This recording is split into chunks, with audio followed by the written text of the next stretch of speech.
अच्छा, एक शख्स ने मुझसे ये क्वेश्चन किया है कि आया कि जो इक्विटी म्यूचुअल फंड्स होते हैं और जो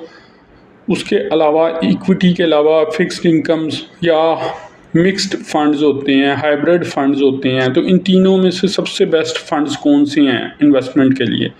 इसमें बेसिकली डिपेंड करता है आपके होराइजन ऑफ इन्वेस्टमेंट पर, यानी how long you want to invest and for how long you can wait.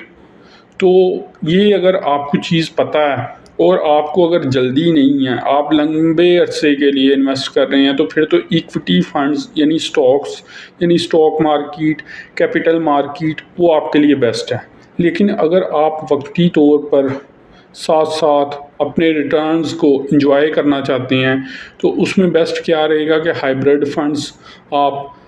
Opt कर लें या मनी मार्केट फंड्स ऑप्ट कर लें या फिर फिक्स्ड इनकम फंड्स ऑप्ट कर लें, क्योंकि इनमें आपको साथ-साथ आपके रिटर्न्स यानी आपकी जो इन्वेस्टमेंट का फल है वो भी आपको मिलता रहेगा, वो आप यूज़ कर लें और जो आपकी इन्वेस्टमेंट है उसे ना छेड़ें, उसे ग्रो करने दें। तो इस तरह बेसिकली आप इस चीज़ को टैकल कर सकते हैं और अपने रिटर्न्स को भी एंजॉय कर सकते हैं।